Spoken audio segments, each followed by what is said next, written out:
السلام علیکم، امید کرتی ہوں آپ سب خیریت سے ہوں گے۔ تو آج کی اس ویڈیو میں ہم پڑھیں گے اردو زبان کی 5ویں کتاب کا سبق نمبر 53 اور آج اس میں پڑھیں گے ہم جامع مسجد دہلی۔ جامع مسجد دہلی۔ تو ویڈیو کو پورا ضرور دیکھیے، ویڈیو کو لائک کیجیے۔ ہمارے چینل پہ پہلی بار آئے ہیں تو ہمارے چینل کو سبسکرائب کیجیے اور زیادہ سے زیادہ اس ویڈیو کو شیئر بھی کیجیے۔ اور آپ نے ابھی تک ہماری پچھلی ویڈیو نہیں دیکھی تو ان کا لنک میں نیچے ڈسکرپشن باکس میں دے دوں گی، وہاں سے پچھلی ویڈیو دیکھ سکتے ہیں، یا پھر آپ ہمارے چینل پر جا کر پلے لسٹ پر جا کر بھی پچھلی ساری ویڈیو دیکھ سکتے ہیں۔ تو ویڈیو کو لائک سے سبسکرائب کرنا نہ بھولیے۔ تو چلیے ہم اس ویڈیو کو شروع کرتے ہیں۔ بسم اللہ الرحمن الرحیم۔ نمبر 1، دلی کی مسجد جامع ان بے نظیر عمارتوں میں سے ہے جن کا تذکرہ سیاح خان عالم نے خصوصیت کے ساتھ کیا ہے۔ اگرچہ اس مسجد کے اندر روزہ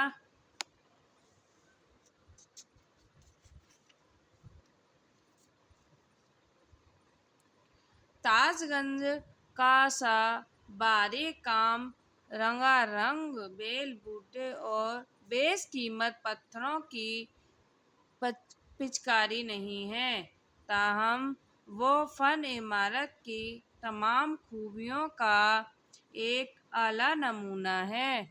زمانہ حال کے لائق انجین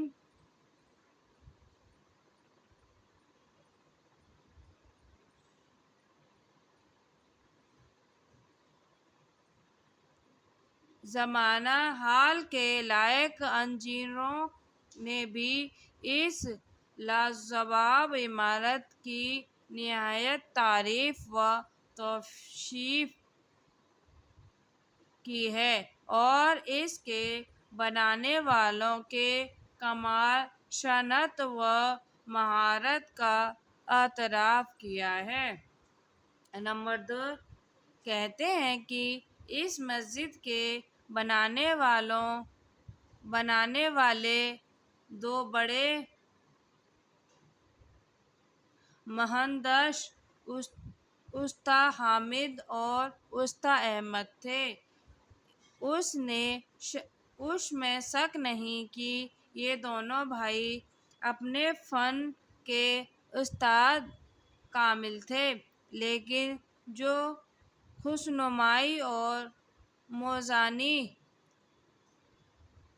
شاہجہانی عمارتوں میں پائی جاتی ہے، اس کو دانش مند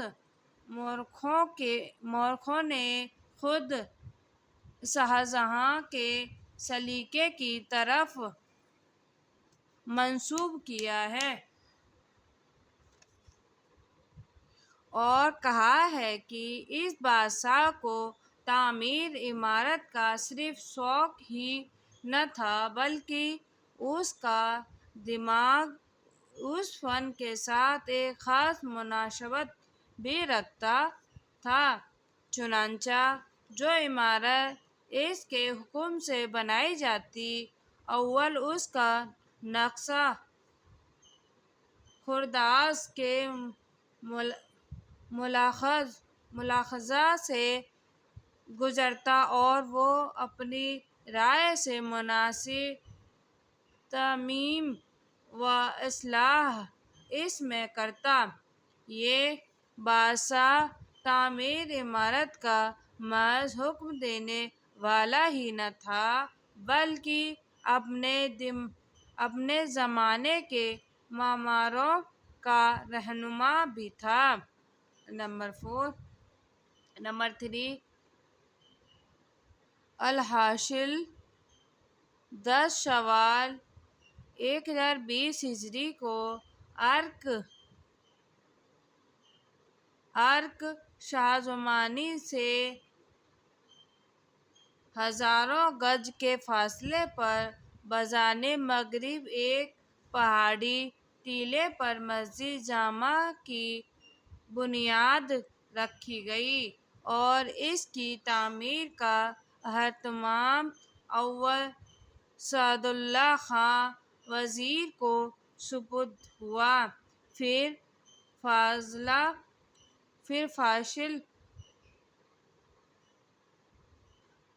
فاضل خانشاہ کو 6 سال کے عرض میں مسجد بن کر تیار ہوئی۔ 5000 روز مزدور اور سنگ تراش ہزار کام کرتے رہے۔ 10 لاکھ روپے تعمیر میں صرف ہوئے۔ نمبر 4، تمام عمارت سنگ سرخ کی ہے لیکن اندر کی جانب ازارہ تک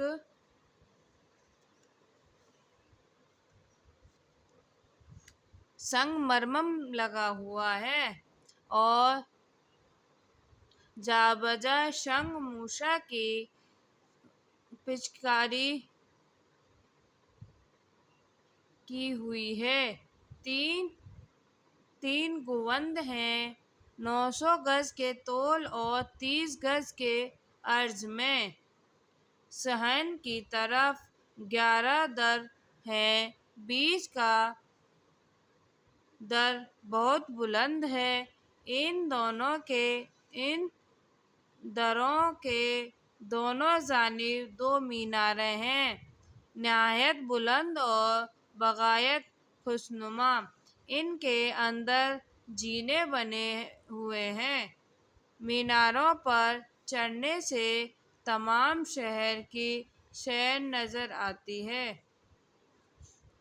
نمبر 5، صحن کے باقی 3 اطراف میں بھی نہایت خوشبودار دالان اور حجرے بنے ہوئے ہیں۔ 4 کونوں پر 4 برج ہیں۔ 12 دری کے بہت دلچسپ صحن کا عرض و طول 133 گز ہے اور اس کے بیچ میں ایک سنگین حوض ہے جو ہر وقت پانی سے پُرا رہتا ہے۔ مسجد کے اندر آنے جانے کے لیے 3 عالیشان دروازے ہیں۔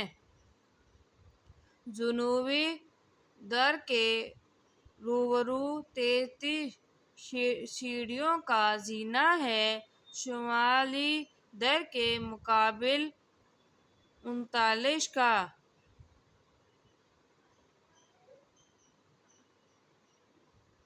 شرقی دروازے کے سامنے 35 کا۔